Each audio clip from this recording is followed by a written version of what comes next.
Good day, everybody. It's Andrew here, and welcome back to my channel. We have a huge update. This is going to be a quick update, but a really important one. Now, we have a couple of big changes that are going to have massive impacts on this stimulus package. So let's discuss the details in this video, but before we do, don't forget to like this video and subscribe. As always, please subscribe to my second channel. I'm going to be giving away a stimulus check on that one, just as a thank you for supporting my work. And the link for that channel is going to be in the description and the comments of this video. Well, what changed and what is the huge update that we have for you today? This has to do with the sequence of how the stimulus packages are going to be approved. Now remember, progressives and moderates have been fighting back and forth as to what is going to be approved first. Progressives are waiting for the Senate to approve the stimulus check package. That way, progressives have a guarantee that that is going to get done. And just to kind of summarize here, there's two chambers, of course, the Senate and the House.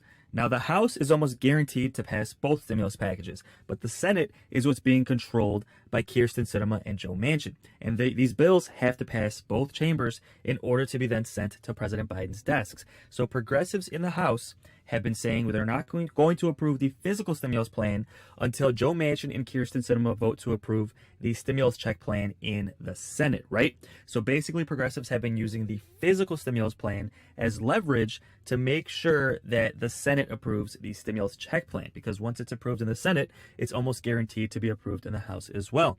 Well, this is a huge change that progressives have just done, and they are saying that now they're okay. They're basically giving up on this whole situation, and they're saying that they're probably going to vote to approve the physical stimulus plan in the House, and they're going to trust President Biden to get the votes that they need in the Senate to get the stimulus check package done as well. Now, that's kind of confusing, but basically we have the House and the Senate.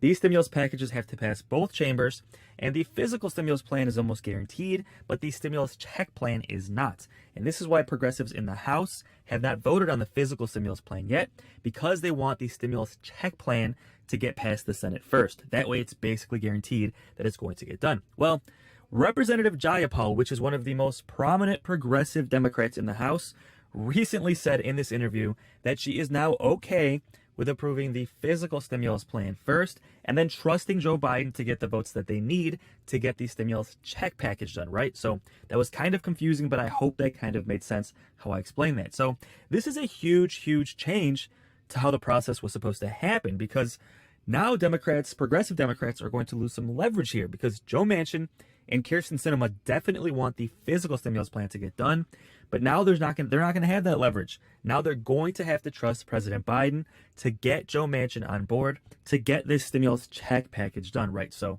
I'm not going to lie to you guys. That makes me nervous, because when it comes to these negotiations, you need every leverage you can get. Every piece of leverage you can get, you need to use it to your advantage, especially when it comes to trying to get stimulus checks done when Joe Manchin is standing in the way. So Representative Jayapal, the liberal Democrat from Washington, who has been fighting for stimulus checks, she is one of the biggest proponents of $2,000 stimulus checks and is also on board with doing a $1,400 stimulus check for seniors.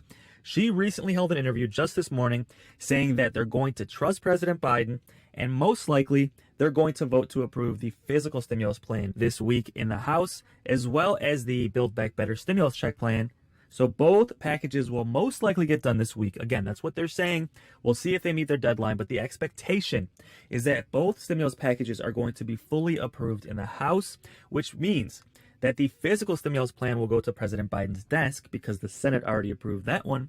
That will be fully signed into law shortly, and then we're going to have to sit and wait to see if the Senate votes to fully approve the stimulus check plan, right? So that's where things stand today. Let's watch and see exactly what Representative Jayapal had to say. Let me know your thoughts in the comments below, and don't forget to subscribe, and I will keep you posted as things continue to develop.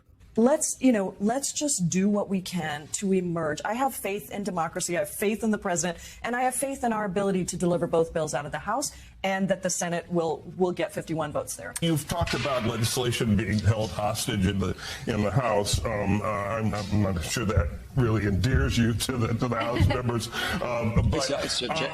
Eugene, it's honest. Will you commit then, because you have been pretty clear about your parameters for the Build Back Better legislation. Will you commit to voting for legislation that's within your parameters? Will you? Because I think that would end what you call the hostage taking in the House.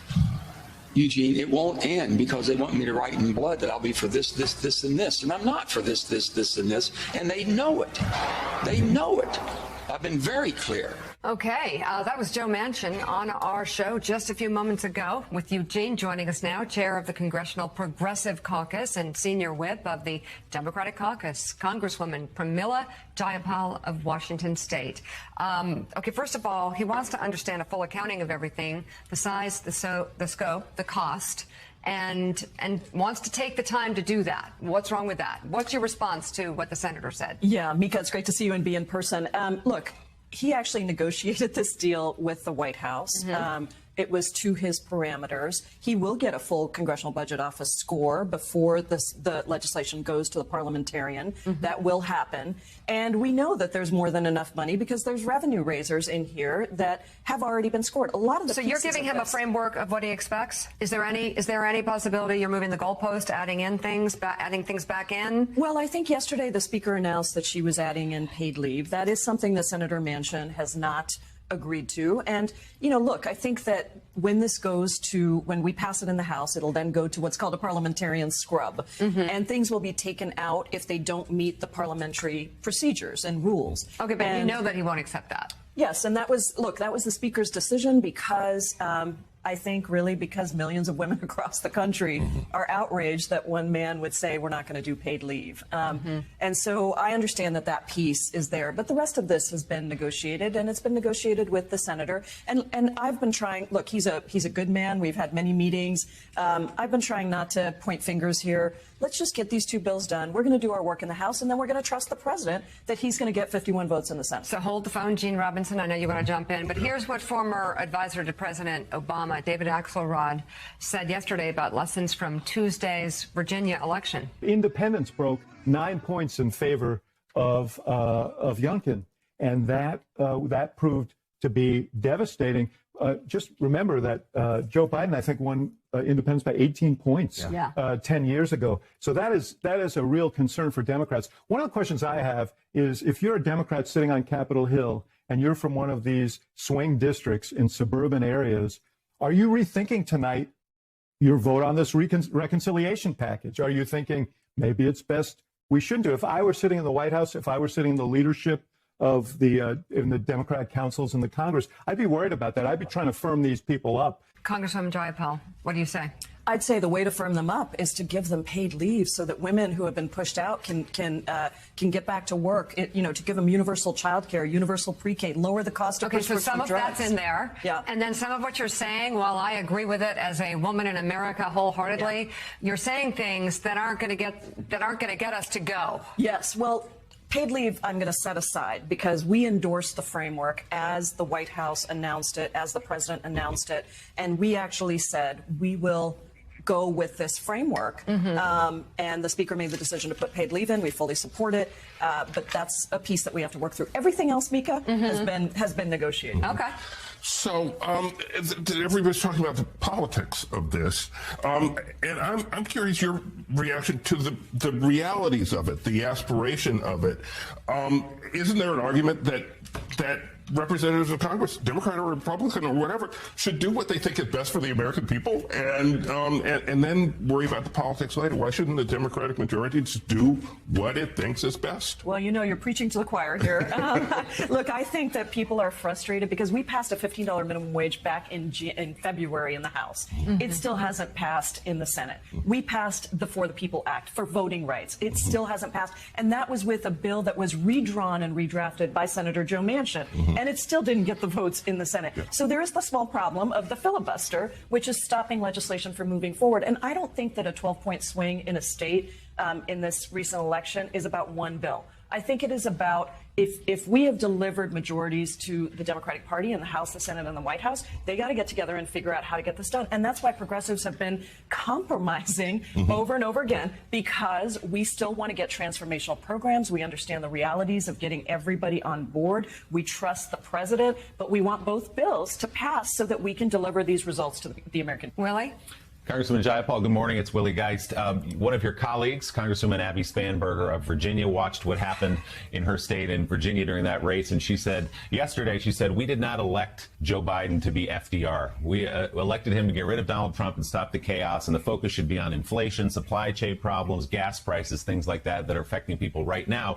There is a criticism, even within your own party, from some moderates that this bill is just too big, that it's a catch-all, that it tries to solve all the world's problems in one piece of legislation. So what do you say to people like Congresswoman Spanberger? Well, I would just say that this is the agenda that the president ran on and that we all ran on, that delivered us the House, the Senate, and the White House. There's nothing new in this agenda that's being brought in from the outside. This is what we ran on. And the reality is, I think people are worried about costs. And I think we should be really clear about that. The way to address that, because of the supply chain problems, because there are cost increases, and it's going to take some time to come out of the worst pandemic that we've ever had in this country, we should actually lower costs for middle-class families and poor families across the country. And we can do that with the Build Back Better agenda, because we are actually going to provide universal child care. We are going to provide universal pre-K. That is a massive cost for most families. Prescription drug costs, that is a huge cost for families across this country. If we pass the Build Back Better Act, we will lower the cost of prescription drugs. So this is, I think, the way to address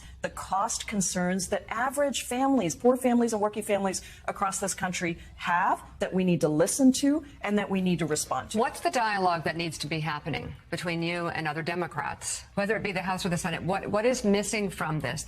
Because we do have Joe Manchin who's saying, what's the rush? Let's get it right.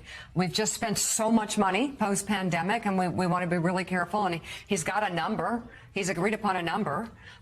So isn't it a matter of a dialogue to getting this done? And who is it with? We're going to pass it in the House. I mean, we're going to pass both bills in the House, because now it was 96% of Democrats agreed, and there were 4% we needed to get on board. We spent the last month negotiating that 4%. Now I believe we have the votes to get these two bills through the House and then push it over to the Senate. And Mika, it's 99% now and one person, and hopefully the senator will come on board. And I do trust the president that he's had these discussions. He has been doing a phenomenal job. President Biden has been leading us through the most difficult time in our country's history. Let's just do what we can to emerge. I have faith in democracy. I have faith in the president, and I have faith in our ability to deliver both bills out of the House, and that the Senate will get 51 votes there.